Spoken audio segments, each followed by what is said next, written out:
شما در واقعه تاریخی اشتراک میکنید. اکنون با جای وی رئیسی نو تعیین کردن در کار. او اهریمن یکی هایم را به بدی برگرداند. خوشیم گدایف؟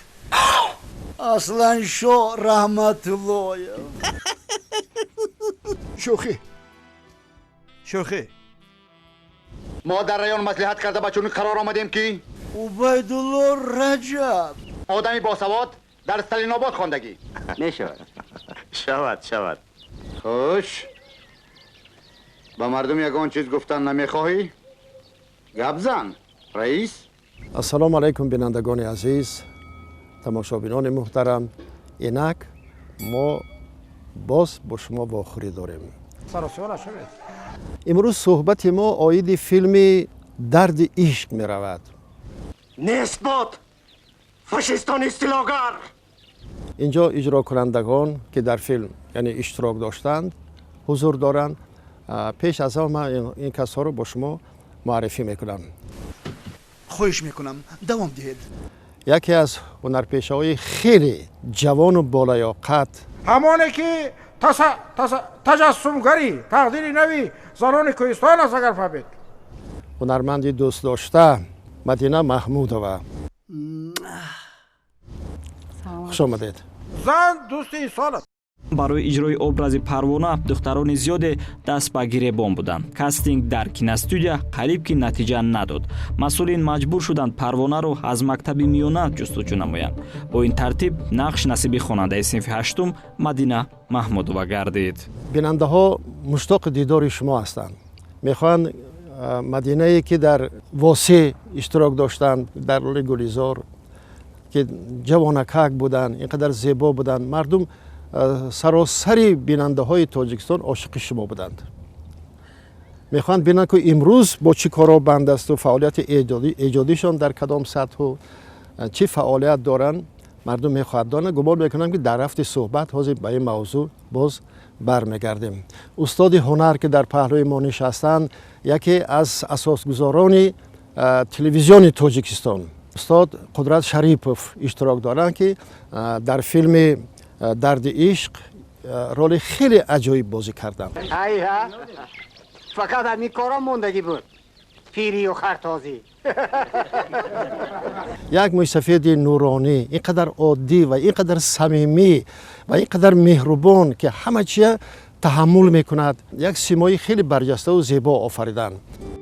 قدرت شریف به عمر مبارک 93 قدم نهاده از این نصفش را صرف تلویزیون و کینو نموده است. 24 سال یعنی شروع از سال 1966 تا 1990 در تلویزیون تاجیکستان به صفت کارگردان برنامه‌ها فعالیت نموده، همزمان روی صحنه تئاتر نیز نقش‌های جالب آفریده است. نمایشنامه‌های تلویزیونی زیادی هم با اشتراک او روی نوار آورده شدند. زمانی که انور توراєв او را برای نقش آفری به فیلم درد عشق یعنی به نقش کمال دعوت نمود، او در اوج شهرت بود و در فرق از امروز در حلقه دوستان. ای مردم، شما یک مسئله نفهمیده گپ میزنید. قدرت شریپوف در تئاتر لاهوتی سالهای سال بعد تمام کردن انستیتوت مسکو در تئاتر لاهوتی کار کردن. خوشبختانه ما اون وقت در استودیوی نزد تئاتر بودیم، بازی‌هاشون در صحنه دیدیم و خیلی چیزا آموختگیم از استاد. همش درست است. در کاغذ هم درست نوشته شده است. همش خوب، همه درست. در پهلوی چپ من استاد هنر که در فیلم درد عشق یکی از رول کلیدی این فیلم گویم اگر خطا نمی شود، چون که تمام موضوع در گردی رولی که تقای مراد رازقوف بازی کرده است جمع می شود. سلام علیکم رئیس.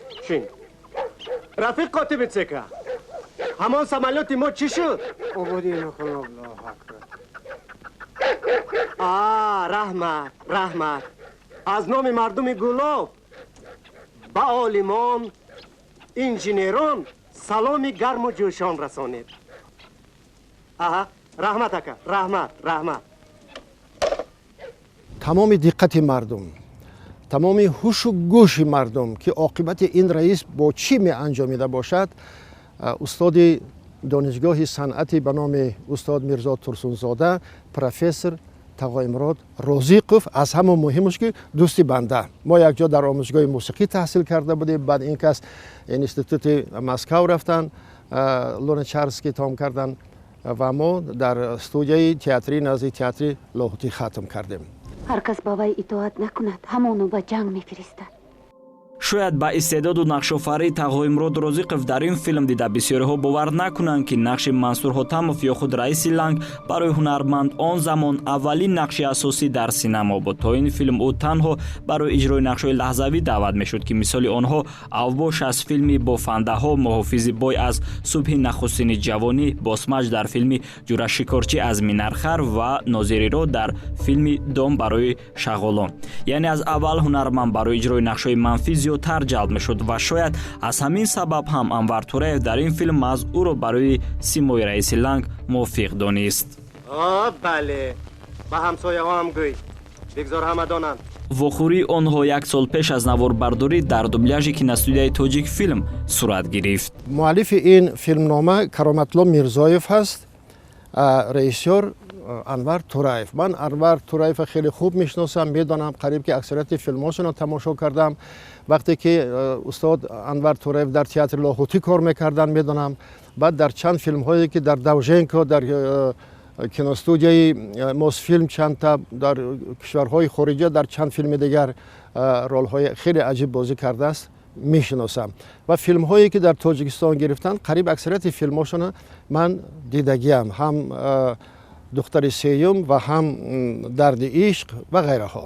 ҳамаш дуруст аст. дарди ишқ рӯзгори мардуми як рӯстои дурдасти ватанро дар солҳои ҷанги бузурги ватанӣ инъикос менамояд. қаҳрамони марказии асар Мансур Ҳотамов аз фурсати барояш қулай истифода намуда мардони деҳа хоса онҳоеро ки ба ҳарфаш сар намефароранд ба ҷанг равон мекунад. иловатан молу мулки мардумро ҳам бо баҳонаи ба фронт равон кардан ба ҷайби худу ҳамаслаконаш меандозад. дар идомаи достон шоҳиди он мешавем ки чӣ тавр раиси Ланг сабаби бадбахтии сокинони деҳа хоса ду ҷавони ошиқ Рустам ва Парвона мегардад. рӯи пардаи синема овардани ин қисса идеяи яке аз дӯстони муаллиф будааст. замоне ки дар киностудияи Тоҷик филм ин гуна гуфтушунӣ ҷараён дошт, коргардон Анвар Тураев хост бо муаллифи асар шахсан ҳамсӯҳбат шавад. Хуш, кани дасти якдигарро гиред? Ана ҳамин тавр. чанд бор китоба хонданд. ҳатто баъд ба иттифоқи нависандаҳо рафта با همقلمون من ارام که زود عبدالحمید صمد صحبت کرده میخواستن که باز و باز درباره همین اثر فهمششون پیدا شود و حتی به دهها همراه من میرفتن و همون جایهایی که تاثیر کرده بودم میخواستن بینن. شما مشق میکنید زینیده میخیلونا؟ مشق میکنیم. چی خیل مشق؟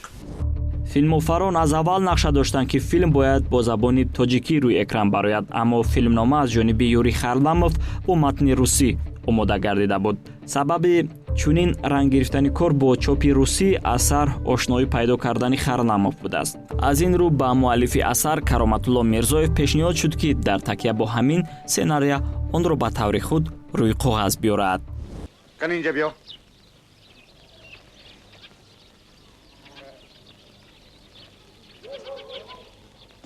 خوش از عهده کار میبرایی؟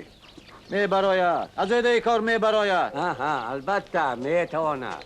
اون گفتگوی خلقی که من در اینجا جا کردم یوری خلام فوقی خیلی بود دیگر خیلی بود نوشته شد. زندگی همون رو زمان همین روی کاغذ آورده بودم در این فیلم هم که یوری خلام در اون دهه ها نبودن، اون روزگار نشنیدن. یعنی جوهر همین فیلم باز همین مؤلفی همون درد عشق شدگی است که توجیکی است. شما چقدر طبیعی بازی میکنید؟ عموما انتخاب شما در همین رول استاد خیلی صورت گرفت. انورکا یک سال پیش از نوار گرفتن این فیلم مرا یک روز دعوت کرده گفتن که اکوی تقویمراد شما اثر کرامت‌الله میرزویف درد عشق رو حتما یک بار مطالعه کنید و آماده باشید. من گمان میکنم که بسیار راه درست را انتخاب کردن، چون که خواهی نخواهی آدم درباره نقش آیندهش فکر میکند، تیاری میبیند، اندیشه میکند، یک خلاصه میبرارد و آن چیزی که در حقیقت همچون هنرمند میخواهد گوید او را با پررگی گفته میتواند. خوب شده است، کوشش میکنیم های اجرا میکنیم. های از نام من به رفیق ستالین سلام رسانید. نیست باد فاشیستان استیلاگر.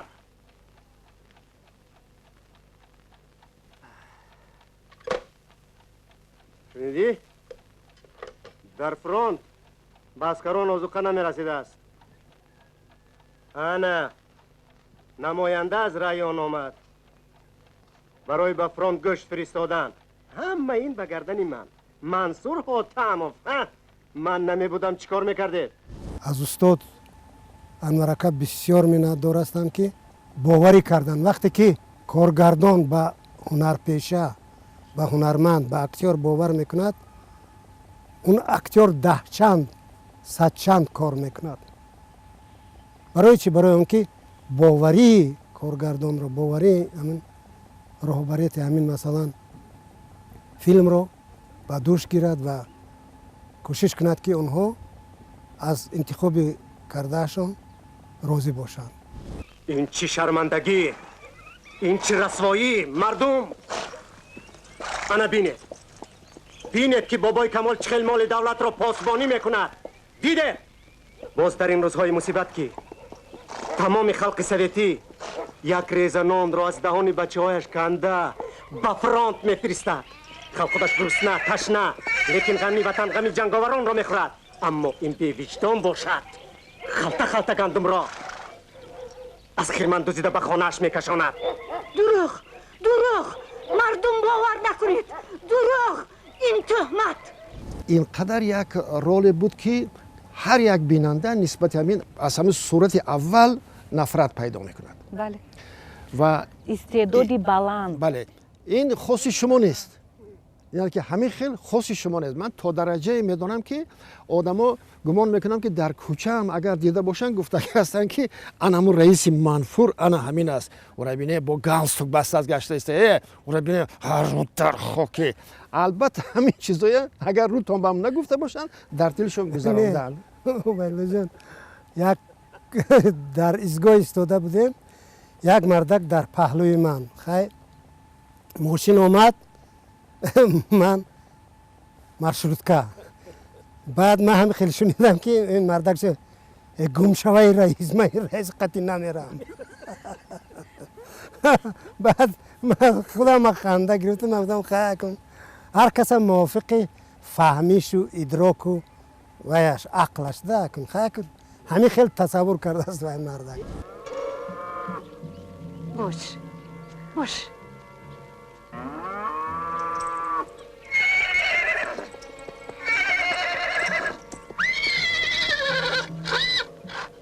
جمیله، شوهرت رو به جنگ گسیل کردی؟ پروانه رو به دادرم نکاح کردم.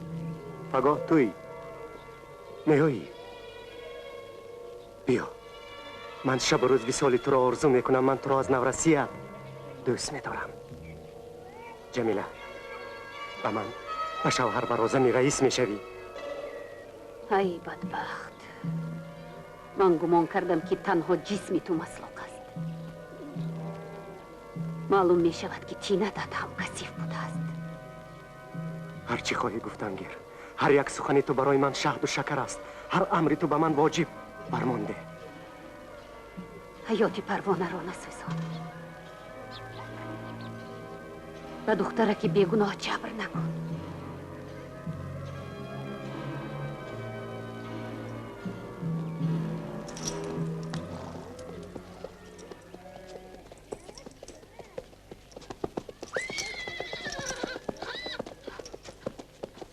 تو بهترش لجام پسرت را کشیدمان. اگر باز یک بار دیگر وی را با پروانه بینم از من خلاصی نمی‌یابد. این موفقیت شما است، این غلبه شما است که توانستید در دل مردم یک نفرت، یک حس بدبینی. من شما تبریک میگم. تشکر. بارک الله. و در حقیقت شما ارزنده همه چی هستید. این رول هست که گمان میکنم در صنعت کینوی تاجیک ابدالابد میماند. این رول باعث آموختن است. این دانشجویا طالبین مایی که در این اینستیتوت میخوانند باید آموزند. اونجا باید کنفرانسی ها باید برگزار شود. نه که خود شما گذرانده نمیتوانید. شاید من دعوت میکنید. ما تحلیل این رول گفتیم که باعث خرسندی همه ما هست که یک قهرمان آفریدید که این قهرمان شما چخیلی که منعقدای مسکو گفتن در وقت دیدن این نمایش که در تاجیکستان دو رول خیلی عجیب است که اینا در تاریخ کینوی تاجیک وارد شد. اگر ظاهر دوسماتوف اگر در رول قاری خیلی خیلی موفقیت کلان پیدا کرد که در حقیقت رول تاریخی کلاسیکی است در کینوی تاجیک، رول شما نیز کمتر نیست. بله تشکر. باشد. همین خیلی گفتم.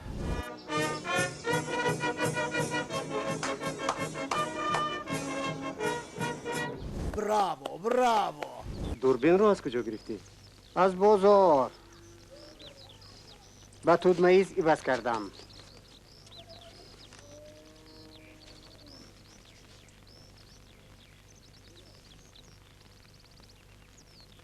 گندم رو نمیدوزدن؟ نه رئیس، خدا را شکر این عادت در ما نیست. حقیقتا عجایب. اگر دوزدند گپ زن چاره میبینیم، جزا میدیم.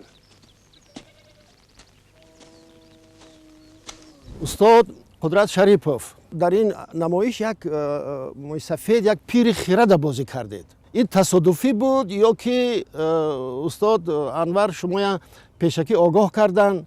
اساس اکتیاری هم در همین است که در کدام رولی که در جایی که بازی نکنه باید همچنان بازی طبیعی بازی کند که تماشابین و نه همچون ارتیست بلکه همچون اشتراکچی همون فیلم که حقیقتا این از گفته شناس است. وقتی که ارتیست بازی میکند نه قدرش میماند و نه قیمتی همون فیلم. قیمت این فیلم در همون است که همونجا همین اشتراکچیان همه آشان هر کدامش در رول خودش جا با جا تخت و طبیعی غلطیده است، طبیعی برآمده است، طبیعی گپ زدی‌اند. کاش که همون سمالات را بر وقت‌تر می ساختند. آخر مردم گلاب تمام داراییشان را برای آن صرف کردند. هوشیار باش کمال. تو مرا نترسون رئیس. من به پارتیا و حکومتمان باور دارم. به سبب از کسی شبهه نمی کنم. وقتی که برایان می رفتی هیچ چیز گم نکردی؟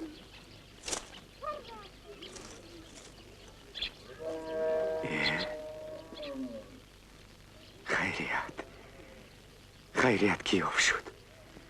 یگون جای نکافتگی هم نماند. تمام شب خوابم نبرد که کجا غیب زده باشد.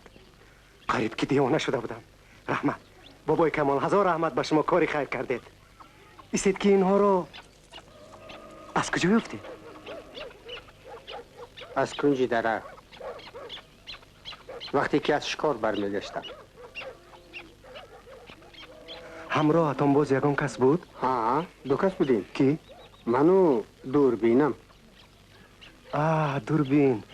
دوربین بسیار چیزی نقص آدم رو بیناتر میکند. استاد شما در همین رول تصادفی آمدید، از کاستینگ گذشتید، انتخاب شدید یا که گفتن که نه به کاستینگ قدرت شریپوف تصدیق؟ کدام وریانت بود و برای چی؟ بین رژیسورها چندین بار مصلحت ها می شود که با کجا شمکه کردم با برای به نوار گرفتم با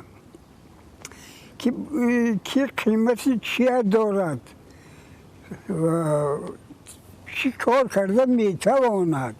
اساس اینجا که همون ارتیست، همون اشتراکچی همون فیلم طبیعی باید گپ زند و طبیعی شند و خیزد و راه گردد و برای همین ما هم خیلی انتخاب کردن همونجا با رژیسر فیلم نیست اینجا که ما با اون به شما فهماند که برای چی من کدرت شریف در همین رول اینکه دیگر از اشتراکشون دید بر اومده در این رول برای چی سببش و خود رئیسیار میداند. با چشم خیز خانه میرم تیره مار شده است بین بارون میبارد خنک میخودی. خنک میخورم. شاهبازهای من فردوس، نادیر، اکرم جان مگر در جای گرمند؟ یک روی نکنو خیز خانه میروی. هیچ جا نمیروم. از همینجا گسیل کردم. در همینجا رهش را میپایم. خواب دیدم. میآید. سرم میآید.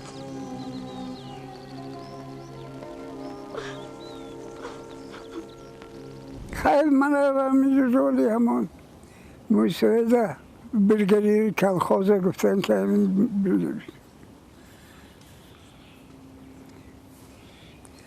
من نمیدونم من در اونجا طبیعی برآمدگی یا ساخته برآمدگی خیلی انتخابم به فکرم طبیعی برآمدگی که من بار دیگر من تکلیف کرده و پرسپوز کرده شد. دروغ تهمت. مردم گندم را من ندوزیدم. وای خودش. کی وای؟ کی گندم را دزدید؟ تهمت چی؟ شاید خرد. مردم شاید او بخرش یاد داده باشد که خودش به پشتش از خیرمن غله بار کرده به خانه برده ماند. چیزی که من در اول گفتم سالهای سال در تئاتر اکادمی درامایی به نام ابوالقاسم لاهوتی به حیث اکتور خدمت کردند، یعنی که رول آفریدن. بعدتر اینها به تلویزیون گذشتند. یکی از اساسگذارهای تلویزیون تاجیکستان می باشند، رئیسیاری کردند و بسیار یک شخص خاکسار زمینی هستند. یک چیز دیگر میگم برای انور تورایف که اون کس خودشان بسیار آدمی زمینی است و طبیعت شوخ دارند. سرگپ نیستند، کم گپ میزنند ولی اینقدر گپ‌های شیرین و با مزه دارند که آدم لذت میبرد. همین چیز در فیلم برعلا حس کرده می شود. در فیلم فالش نیست، یعنی ساخته‌کاری نیست. همه طبیعی صمیمی هستند و آدم باور میکند. باور کن من نمیدانستم، قسم به وجدانم آدم نباشم. و استاد قدرت‌الله شریف هم همین خیل. این از من در گوششان گفتم که اینقدر صمیمی، اینقدر زیبا وقتی که فیلم تماشا میکنید باور نمیکنید که این کس اکتورند. گمان میکنید که یکی از همون مردم همون دیه است و یک مرد با تمکین، با اندیشه و اینقدر زیبا و اینقدر طبیعی است رول. این طور باشد خودتان رئیس شوید و مانع تقصیر. شما با رئیس بیدید روزی شوید ما آواز میدهیم. فقط همین کارا موندگی بود. اینقدر این منظره به همون زمان، دور، واقعیت اینقدر نزدیک است و فیلم یکی از موفقیت های فیلم همین انتخاب منظره است. من انیق نمیدونم، اینا شاید حاضر از استاد تقای مراد رازق میپرسیم که اینا در کجا چه خیلی انتخاب شده است. این چونکه هیچ باوری کس نمیآید که در همین دور و زمان همین خیلی یک دهه از مرکز دور و همین خیلی طبیعی و باشد، زیبا باشد با همه اون منظره که ما دیدیم. اونجا گمان میکنم که یکم چی از نو ساخته نشده است، همه چی طبیعی بود. حتی در مسکو وقتی که تحلیل کردن فیلم بعد گفتن که این خیلی منظره زیبای شما چه خیلی ساختید؟ بعد مرکه گفتن ما یگان چیز نساختیم، خیلی که هست همین دیه ما همین خیلی بنوار گرفتیم. لیکن در همین دیه در حقیقت شخص های بی نهایت، انسان های بی نهایت خوب زندگی میکردن. اول اونقدر ما رو پسند نکردن، لیکن وقتی که ما نوارگیری رو با آخر رساندیم، وقتی رفتنمون شد بسیارشون گریه کردن. بسیارشون گریه کردن، بله گریه کردن. اون گرفتن چون که حاضرها بعضا همین آدما میبینن از همون دی دروازه که شروع بود، انا خیلی من آغوش میکنن، میگن رحمت شما. میگم برای چی؟ برای که میگه بابام همونجا است، پدرم در همونجا است، عمکم در همونجا است، تقوام در همونجا است، همین همه وایمون در همونجا شما زنده کردید، همین وای کردید. لیکن روز اول وقتی که رفتیم ما سیامکه با نوارگیری، باور میکنید یک اسب دادن که اسب بوزی من سوار شدم، هم اسب فقط خیلی چراغک میره، وای پوچش لنگ، وای خدا زده یک اسب دارد که خردم بده. همون روز تماما به نوارگیری نشد، سیامکه نشد. و بعد در اخیر من گفتم که انورکه بید، گفتم خیلی او این چواندوز نیست، گفتم یک اسبی دارد که خردم بدتر است. تو این رو چه خیلی اثبات میکنی؟ گمان میکنی که پروکورور با من نی و با گفته های تو باور میکند؟ من نقص میدونم تو از اول مقابل رئیس شدنی من بودی، چون که خودت رئیس شدن میخواستی. تو برای این تهمتت جوابگر میشی. گندم را مصادره کنید، از رایان آدم جیغ میزنم، گناهکاران موافق قانون جزا میبینند. چا؟ بعد گفت تمام امروز سیامکه نمیشد، بر روز دیگر خیلی مردم یک دهنون دادیم، وای کردیم، مردم قطعی وشناگی کردیم. بعد یک اسبی آوردن که باور میکنید از چنبرک ماشین نستر این طرف میکنم میستد، این طرف میکنم میستد، یافته دادن. یعنی بعد دوست داشتن مایم مردمش. لیکن برای اسب بسیار خوشرو میشینید شما. نه خیلی بد نیست. من گمان کردم که خیلی چوباندازی در کجا یاد گرفته باید اکتور باید از اونجا همه کار برای. بله بله. گمانت بهانه یافتن مشکل است. گفتم که از احوال خالم خبر میگیرم، خانه‌اش رو بچین میکنم. اگر او چات فهمد که تو فریب دادی؟ ҳунармандони шинохтаи дигаре ҳам амсоли гулсара абдуллоева, муҳаммадалӣ муҳаммадиев, меҳрангез ҳасанова, нозукумоша мансурова ва чанде дигар барои иҷрои нақшҳои лаҳзавӣ интихоб шуданд. муҳаммадалӣ муҳаммадиев дар ин филм нақши корманди комиссарияти ҳарбиро иҷро намудааст. او تو این هم نقشای بسیاری بازی کرده بود، نقشای اپیزودی بسیار بازی کرده بود. بعد خودش فیلم گرفت. بابای همون انورکه مصلحت دادن که محمد علی تو در همه چیهایت مویت همین خیلی پیش وای کردگی است شونه. بیا در همینجا همون سالهای 43 تو آدمی یعنی که کمیسریت حربی دا کار میکنی، لباست حربی، بیا موی سرت همون مودی سالهای 43 با بالا گردونیم. آنها موی سرشون قفا میکنی و همین که موی سر وی با قفا گرداندن وی با ستالین مانند شد.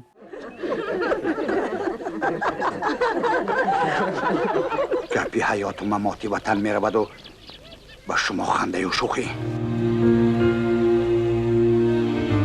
متاسفانه از میان هنرمندانی فیلم امروز دو نفر ایشان با ما نیستند. هنرپیشه زنده‌یاد مشرفه قاسمووا و شادروان عیسی عبدالرشیدوف. عیسی عبدالرشیدوف یادشان بخیر. یک نقشی خردکک باشد هم خیلی خوب آفریدند.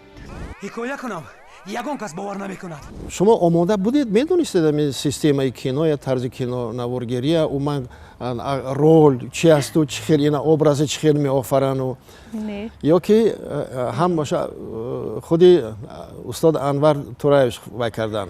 بله انور برخونویچ استاد بودن که پیش از این اکتوری هم میکردن کو. آها اکتور بودن در تئاتر لاهوتی اکتور بودن رولای خوب بازی کردگیم. اول میفهموندن ملویم همون صحنه که ما نقش میآفریدیم اکتوری که احاطه میکردن مرا آنها ما همچون یک اویلا بودیم. باور کنید یکدیگر را دستگیری میکردیم. من میشستم اگر همون تکست از یاد میکردم آنها به من نشان میدادن میفهموندن. عجیب من باور میکنید وای همون دوری که نقش پروانه رو بازیدم میتوانم گفت که من دیگر در یگم کینوفیلمی که اشتراک کردم و نقش بازیدم بدتر بعد از درد عشق این خیلی فضای محبت رو مهر رو من احساس نمیکردم.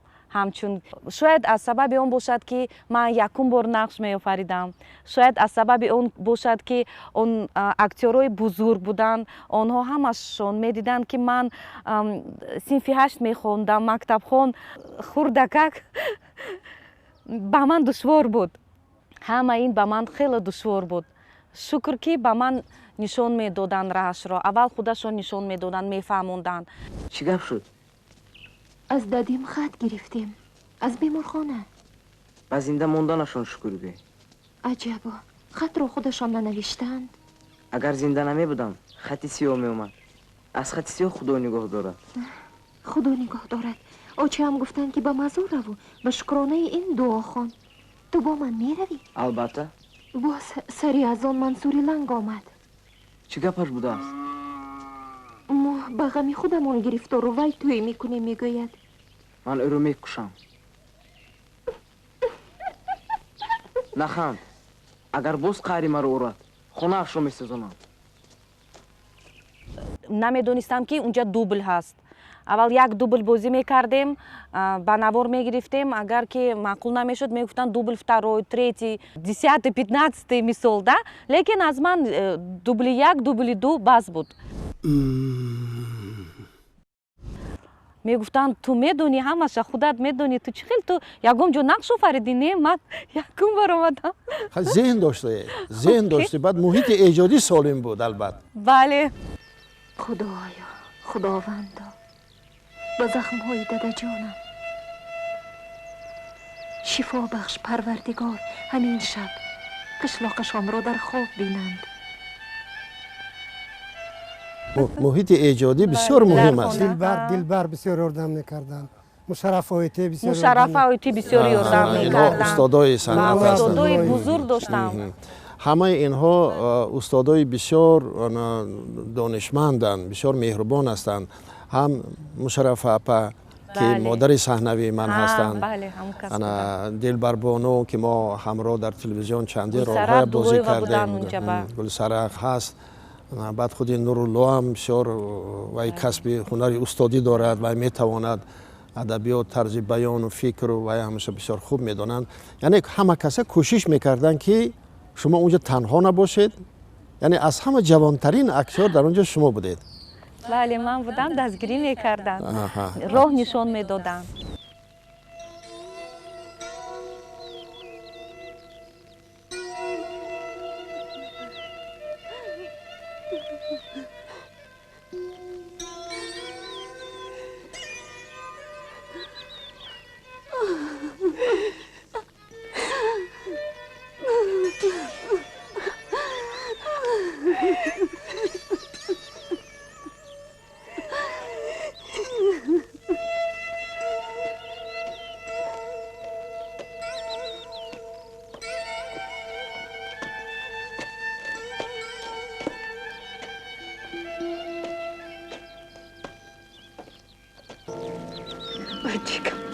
خیر بچه رحمت بیا بچم یکی بیا گرم وای کار میکنم من برمیگردم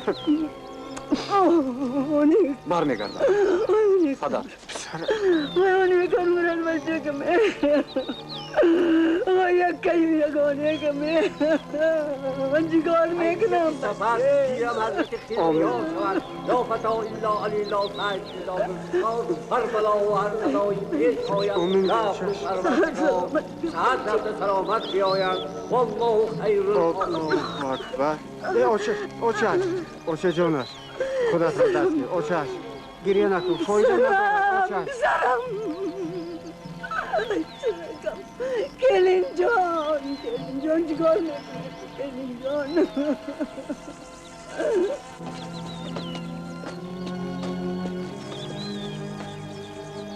خدایا چی مکالمه؟ بعد فیلم گرفتن چی تاثیرات ماند در شما؟ این کسب مشکل است برای اینکه تو زندگی یک آدم دیگر رو از نو میگذرانی. پروانه رو که می آفری یعنی باید تو پروانه باشی.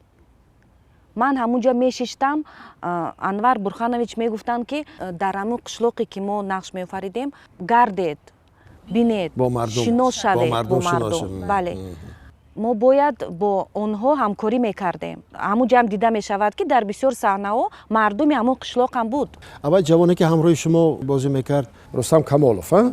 بله. و هم همسین سال شما بود یا اندکی کلانتر؟ من نمیدونم راستی گپ به خاطر اون که بعد از اون که من فوتوپروبه گذاشتم یک پرچه دادن که من باید همونا نقش آفرم یعنی کینپروبه هم گذاشتم. لیکن همه خیلی من فهمیدم که ممکن روز باشد خطا باشد. رستم نگذاشته بود فوتوپروبه الکی وایش انیق بود که همون نقش می آفرد.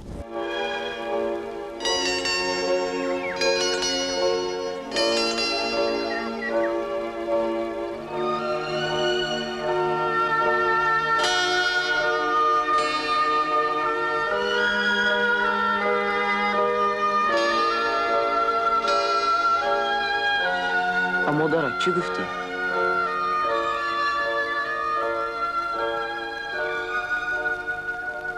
گمانت بهانه یافتن مشکل است.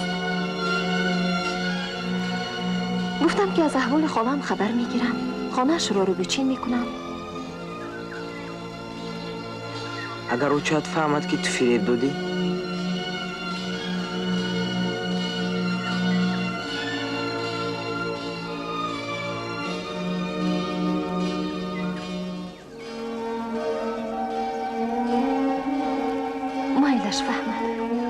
برای همون رول تیپاژش موافق بود.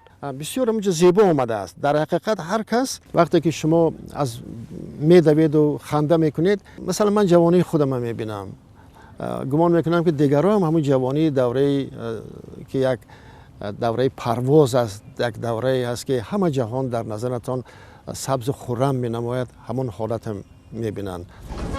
حیات چه خیلی که میگویند خوب است. مادر چی عقیده داشتند؟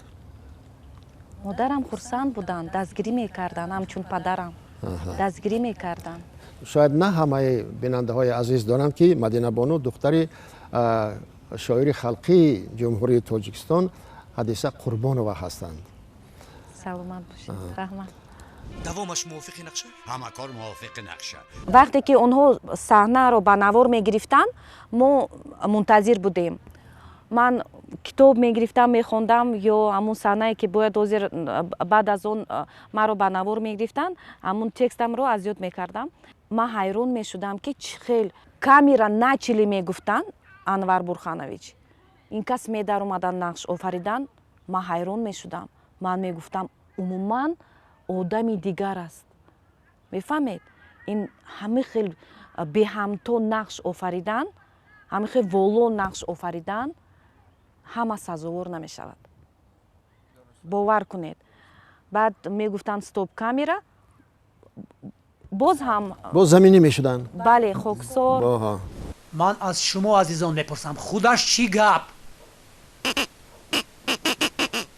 استاد تقوی مراد، فکر شما درباره این اکتریس جوان چی بود همون وقتی که شما میدید؟ همچون استاد بسیار صمیمی بودن، گوش میکردن. یک چیز است که اگر از یک گریبان همه مثلا سر برآورد، همه وقت موفقیت نصیبشون میشه.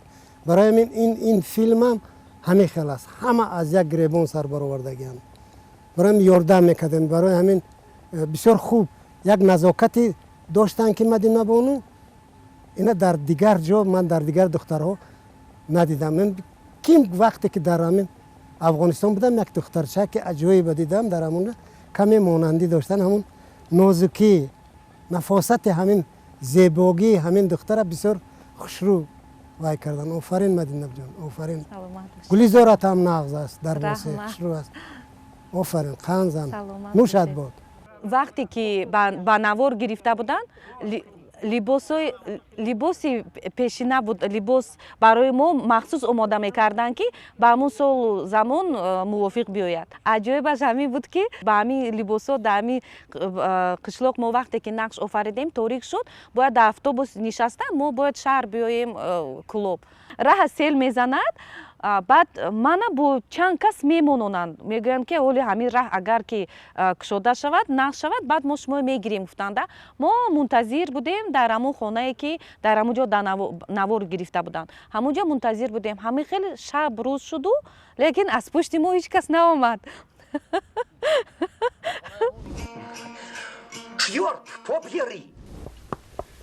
من مجبور شدم تو راه پیاده روم با همین لباسام انا کن تصور کنید من چه نگاه میکردن تصور کنید که من چه بودم اونجا من نمیدونستم علما دو کوکول رومال عجایبی که در همون وقت هم این رومال هیچ کس نمیپوشید همه با من نگران در اتوبوس 6 تا شهر آمدم من سرم رو نبرداشتم برای اینکه از پیشم میگذاشتن و نگاه میکردن حیران میشدن که این کی باشه این دیوانه کی باشه بله این جوگی یا که این کس کی باشه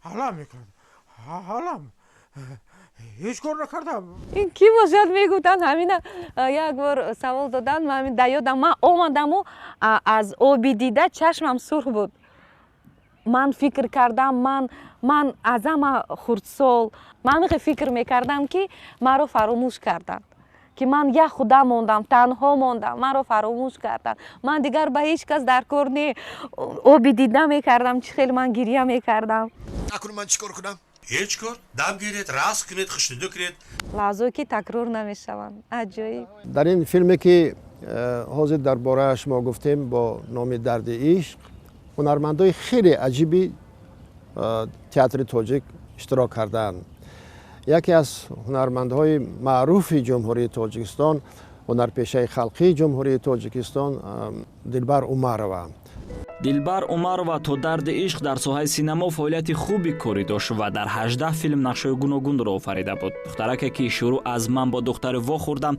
то дигару дигарҳо дар экрани синемо дар рӯ барои бинанда ба камол расид. интихоби ин ситораи дурахшон қарори аввалу охири коргардони филм буд. Анвар Тураев рӯзе дар даст филмнома ба дидорбинии ӯ омад. Он кас тез хони ман омада меистанд мо хеле дӯстҳои наздик ҳастем. Як сценарий ба ман доданду гуфтанд ки ҳамин сценария мехонӣ ва барои худ аз ҳаминҷо нақш интихоб мекунӣ. Дигар ҳеҷ чиз нагуфтанд. Хай нишастем, он кас рафтанд. Баъд занг шуд. Гуфта Анварака буданд ва Анварака гуфтанд ки кадом нақш ба ту маъқул? Ман гуфтам шумо худатон